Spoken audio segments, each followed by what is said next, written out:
Your ships did not burn their way into our sky. They did not announce themselves with thunder. You came with a quiet grace, a silent reverence. Your fleet of polished obsidian vessels simply appeared. They hung in our orbit like patient, sleeping gods. We watched them for 3 days. Nations held their breath. Armies stood down. Every telescope on the planet and off it was pointed at you. On the 4th day, you spoke. A message of peace, a greeting from the stars. Your conclave, your great council, saw a young race. They looked upon humanity with what you called cautious optimism. We were promising, you said. We had a fire in our spirit, but we were also so very fragile. You saw our world's divisions. You noted our history of conflict. Your initial assessment was simple. We were children, talented children playing with fire in a house made of dry wood. You decided to intervene, not as conquerors, but as mentors. You offered us the stars in return for our knowledge. It seemed a lopsided trade. We gave you access to our digital soul, the entirety of our internet, our libraries, our histories, our sciences, all laid bare. We held nothing back. We saw you as saviors. You were the answer to our deepest questions, the cure for our oldest ailments. You were the shortcut to a future we had only dreamed of. And all you asked for in return were our files. So we opened the floodgates. We gave you everything. Petabytes of data flowed from our world to yours. A river of human experience, both triumphant and tragic. In return, you began to share.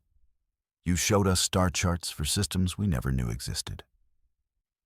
You gave us the basic physics behind your faster-than-light travel. You promised us a place among the star-born peoples, a seat at the galactic table. We were ecstatic.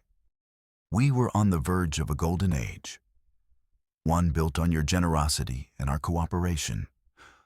We thought we were finally meeting our equals. It turns out we were just showing you our teeth. Your analysts began their great work. They were beings of pure logic. Their minds were vast computational engines. They started with our sciences, mathematics, physics, chemistry. They found our progress logical, predictable even. Your chief analyst noted our grasp of the atom was impressive, especially for a race that still used combustion engines for fun. They were polite about it, but we got the message. We were clever, but primitive. They moved on to our histories. Here they found less logic and more chaos.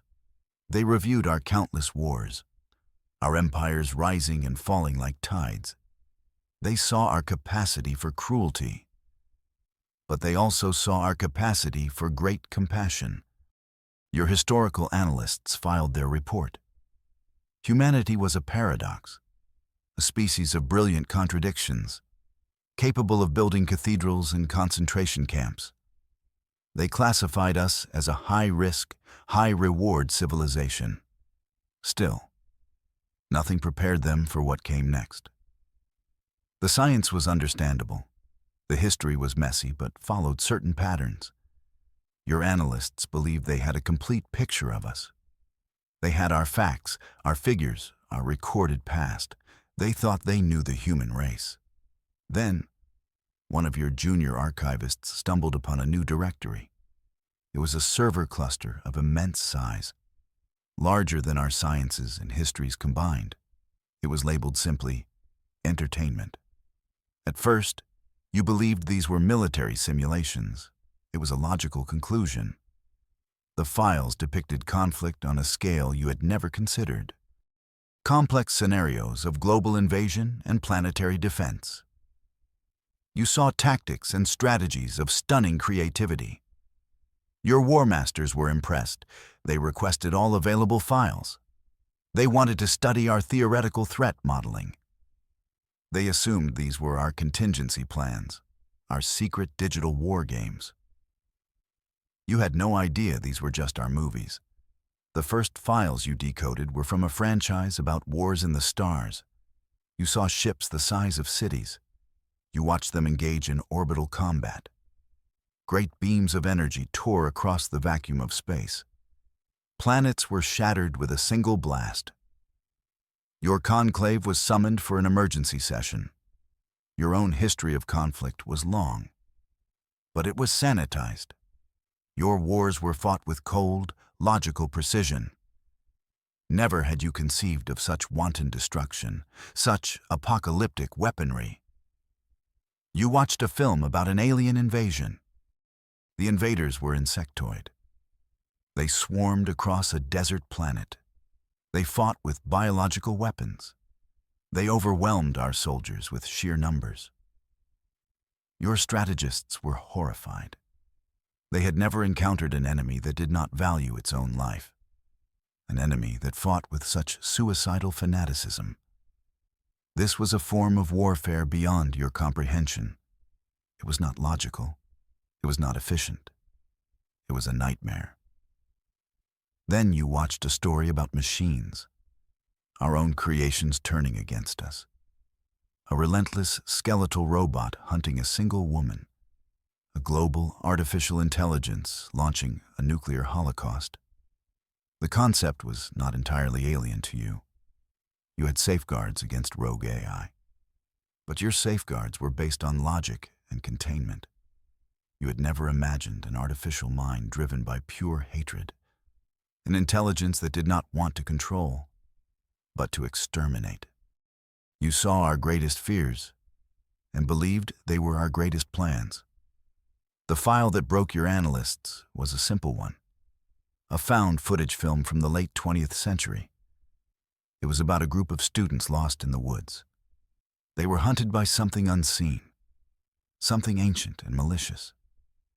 There were no spaceships, no energy weapons, just primal fear, the terror of the unknown. Your logical minds could not process it. Fear without a tangible source was not a variable you had ever considered. You began to understand. These were not war games. This was something else entirely. This was a gallery of our demons. You discovered stories of beings that exist only to hunt.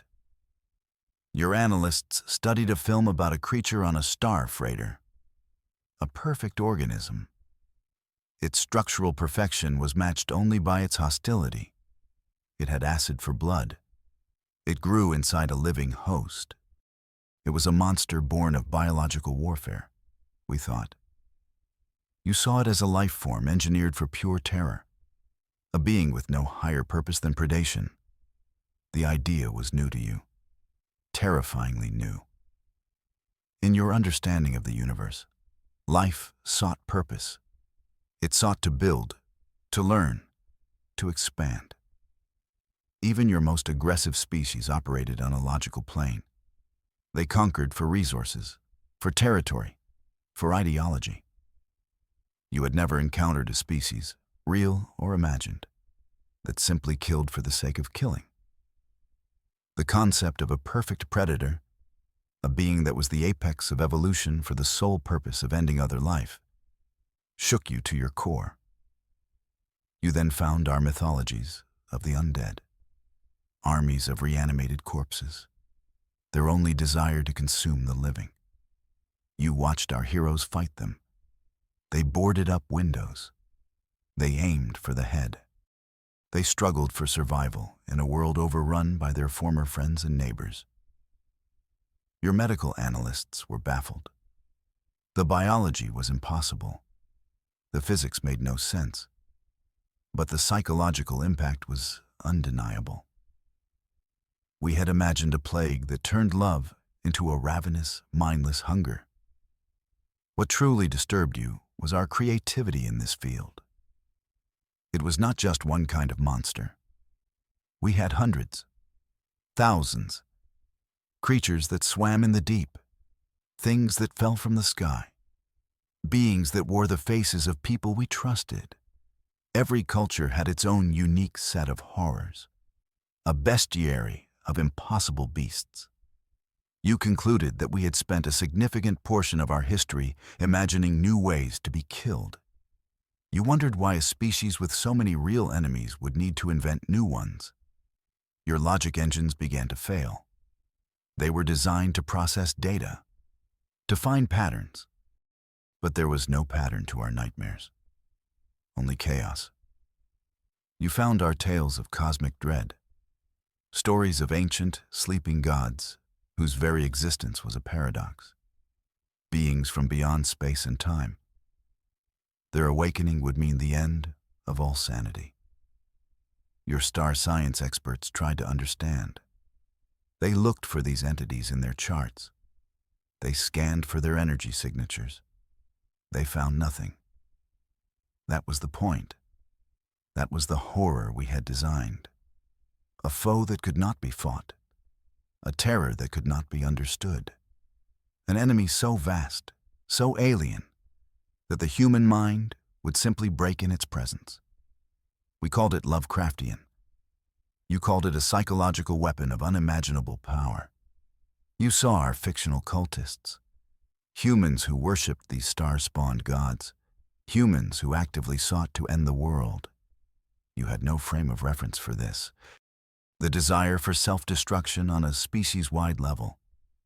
Then came the ghost stories, not the charming kind. You found our films about malevolent spirits, entities bound to a place by rage and sorrow.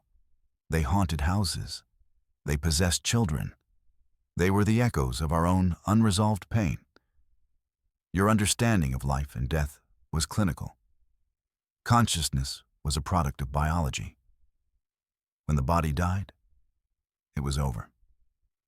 But we had imagined an afterlife, and we had populated it with monsters. We had turned the ultimate mystery into another source of fear. You began to see a thread connecting these disparate horrors, from the relentless robot to the mind-breaking god. They were all assaults on order, on logic, on the very fabric of a sane universe. You had built a society on the principle that everything could be known, everything could be calculated. We had built a library of stories on the principle that nothing was certain, and that the darkness held things that were not meant to be known. Your conclave analysts worked for weeks without rest. They were no longer studying our entertainment, they were studying our madness. But then, you noticed something else, a recurring theme in almost every terrifying tale, in every story of invasion, of monsters, of cosmic dread. You saw us fight back. You saw humanity refuse to yield. A handful of soldiers against an army of aliens. A single mother protecting her child from a robot assassin. A team of scientists in the Antarctic cold against a creature that could be any one of them. We were always outgunned, always on the verge of annihilation. But we never surrendered. Even in the face of impossible odds, we fought. We used our wits. We turned our weaknesses into strengths. We sacrificed ourselves for the greater good. In your historical analysis, you saw us as fragile, divided, prone to self-destruction. But in our fiction, you saw something else. You saw a species that could stare into the abyss and spit in its eye. A species that would rather die on its feet than live on its knees. This discovery was, in its own way, more frightening than any monster we had ever imagined. You saw our fictional leaders give speeches. They rallied the last remnants of humanity. They spoke of hope when all hope was lost. They spoke of freedom while standing in the ruins of their cities. Your analysts found this illogical. The optimal survival strategy in these scenarios was submission, negotiation, a calculated surrender to a superior force. But our heroes never chose the optimal path. They chose the impossible one. They chose to believe. They chose to resist. This relentless human spirit, this refusal to accept defeat, was a variable you could not quantify. It broke your predictive models. You could calculate our technological strength. You could map our psychological weaknesses. But you could not account for our sheer, stubborn refusal to die. You watched as our fictional characters found ways to defeat gods, to outsmart ancient evils, to reprogram the very laws of physics to win a fight. You realized that our fragility was a mask. Beneath it was a core of something you had never seen before. Something you would call indomitable will. Your studies then led you to our superhero genre. The tales where we became as gods ourselves. You saw a man from a dead planet who could move mountains. A billionaire who built a suit of armor to fight aliens. A soldier from a forgotten war who was the pinnacle of human potential. These were our modern myths, our legends, and they were stories of immense power, power that you yourselves had not yet achieved. You watched these superpowered beings clash. Their battles leveled cities, their struggles shook the very foundations of their worlds. At first, you classified these as simple power fantasies, the dreams of a young and still weak species. But then you looked closer. You saw the themes, the moral choices, the burdens of power. Our stories were not just about having strength. They were about the struggle of how to use it, the constant fear of becoming the very monsters we fought against. What truly baffled you was when our unpowered humans stood against these invented gods. You saw a detective with nothing but his mind and his will challenge the most powerful beings in his universe. You saw ordinary people inspire the superpowered to be better, to be more heroic. And most disturbingly, you saw our stories where we, as a species, decided to police these gods, to hold them accountable, to fight them if they ever crossed a line. We had imagined ultimate power, and then we had imagined ourselves putting it in chains. You saw mortals challenge and defeat these invented gods, not just through strength, but through intellect, through sacrifice, through an understanding of their psychology. We found their weaknesses. We exploited their hubris. In our own stories, we were the ultimate giant killers. We looked at beings who could rewrite reality, and we figured out how to win. The Conclave saw this, and for the first time, they felt a tremor of something that was not curiosity. It was a cold, creeping dread. If we could imagine defeating gods, what would we do to a race of logical, predictable starfarers like you? The Conclave gathered in their great silent chamber. The data from our entertainment servers was projected in the air between them. Images flickered, a snarling alien beast, a burning city, a hero in a cape, a ghost in a dark hallway. For days they debated, they argued. Their logical minds struggled to assemble these pieces into a coherent picture. What was the purpose of these creations? Why would a species spend so much time and energy crafting these elaborate nightmares? Your chief analyst proposed a theory. These were not simulations. They were not fantasies. They were a warning, a boast, a declaration of psychological warfare capability. He argued that we were showing the galaxy the horrors we were capable of imagining. And by extension, the horrors we were capable of creating. He pointed to our stories of genetic engineering, of biological weapons, of rogue artificial intelligence. These were not fictions, he said. They were blueprints. Another elder, Ones, a philosopher priest, offered a different interpretation. He believed our fiction was a mirror, a dark, fractured reflection of our own inner chaos. He said that we were a species so violent, so full of rage and fear, that we had to bleed it off onto our screens and pages. Otherwise, we would have torn our own world apart long ago. Our stories were a pressure valve for a boiler of madness. This was seen as the more likely and far more terrifying conclusion.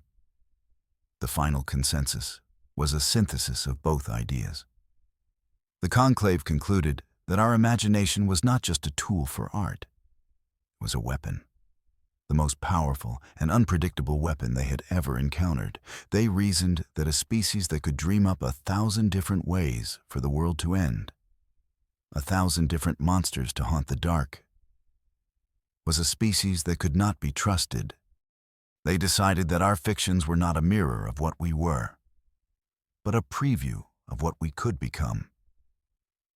If we ever turned our full creative force outward, toward the stars. The conclave looked at the data again. They saw the relentless hunter with acid for blood. They saw the world-devouring cosmic god. They saw the army of the dead. And they asked a simple, chilling question. What if we decided to make them real? Our science was still young, but it was advancing exponentially. Your projections showed us mastering genetic engineering within 2 centuries. Reaching technological singularity within 3. What would happen when our capacity to create finally caught up with our capacity to imagine horror? This was the fear that settled into their logical minds. The fear of what we dream. You had encountered aggressive species before, conquerors, warlords, but they were all bound by the rules of reality. They fought with ships and weapons that could be analyzed and countered. We were different. We fought with ideas. We created terrors that defied physics, that broke logic. You realized that you were not equipped to fight a war against our nightmares. The conclave made a unanimous decision. The risk of engaging with humanity was too great. We were too unpredictable, too creative in our cruelty. Our potential for both good and evil was off the charts. But it was our imagination that tipped the scales. They decided that our dreams were a plague, a psychic contagion that they could not allow to spread to the rest of the galactic community. The mentoring program was over. The offer of a seat at the galactic table was rescinded. The only logical course of action was to leave, immediately, and to warn the others. The departure was as silent as the arrival. One moment, your great obsidian ships filled our skies, a constant, awe-inspiring reminder of our new future. The next, they were simply gone. No flash of light, no dimensional rift, no sonic boom. Just an unnerving, sudden emptiness. It was as if they had never been there at all. For a day, we thought it was a test. Or perhaps they had cloaked themselves. We scanned the heavens with every instrument we had. There was nothing. The silence from orbit was deafening.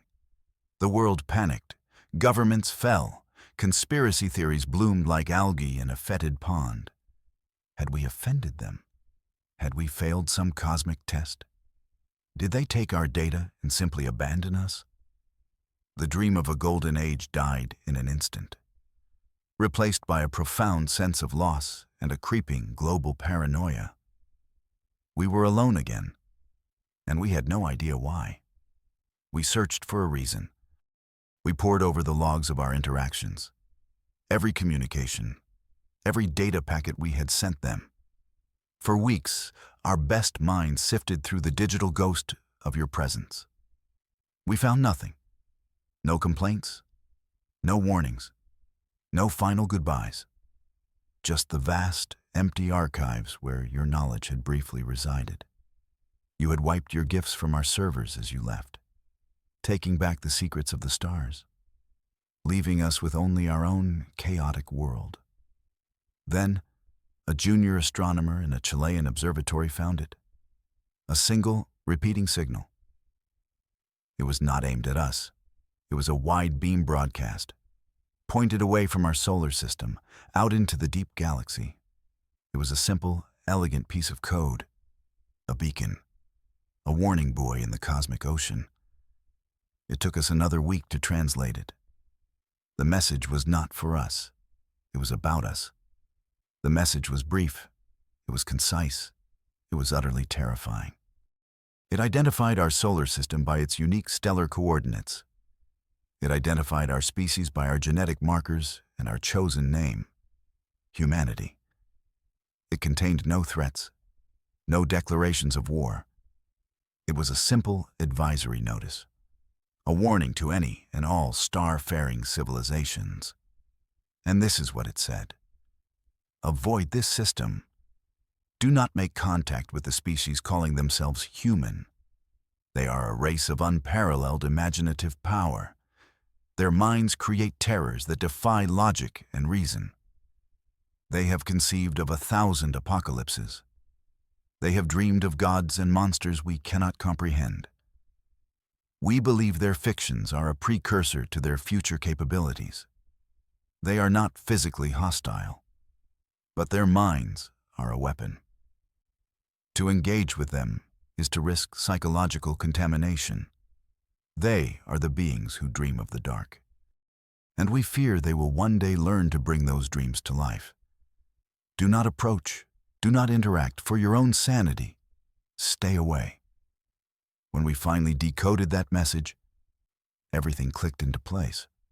We saw the timeline, your arrival, the data exchange, the long silence from your analysts as they sifted through our entertainment servers, and then the sudden, silent departure. We understood. You didn't run because of our weapons or our armies. You didn't run because of our history of violence. You ran because of our movies. You ran because of our television shows, our books, our video games. We saw ourselves through your eyes for the first time. We were not the plucky young race you first met. We were a gallery of cosmic horrors. Our stories were not idle fantasies. To your logical minds, they were a catalog of threats, a promise of future wars fought with weapons you could not imagine. You saw our story of a relentless alien hunter, and you believed we were capable of engineering it. You saw our tales of mind-bending old gods, and you thought we were trying to summon them. We laughed at first. It was absurd. The idea that the creators of Star, Trek, and Doctor Who could scare a hyper-advanced alien civilization into fleeing the system. But the laughter died down. We looked at our own creations again. We saw the darkness in them, the sheer, unbridled creativity we poured into our nightmares. We imagined a perfect organism whose only purpose was to kill. We imagined an evil so vast it broke the mind. We imagined ourselves becoming gods, and then we imagined ourselves killing them. You didn't see our heroes. You only saw the monsters they fought. And you assumed that a race that could imagine such monsters must be monstrous itself. So now, we are alone. The stars are silent once more. But we are not the same. We carry a new reputation, one we never asked for. The message you left behind is still broadcasting, a permanent warning label on our little corner of the galaxy. To anyone listening, we are the boogeymen, the race that scares the other monsters, the mad dreamers, the architects of cosmic horror. We have not seen another ship since you left. Perhaps your warning is working. Perhaps the galaxy is giving us a wide berth. Or perhaps they are simply watching, waiting to see if your fears are justified, waiting to see if the nightmares we put on our screens will one day spill out into the stars. We have become our own kind of guardians. Our imagination is our shield, a psychic fence around our solar system. We are humanity. We are the ones who told stories of the dark. And in doing so, we made ourselves the most feared thing in it. We look at the empty night sky now, and we wonder what else is out there. But we also know that whatever is out there, whatever real monsters lurk in the void, They have heard of us. They have heard of the species that dreams of them, and then dreams of ways to kill them. Perhaps, just perhaps, they are more afraid of us than we are of them.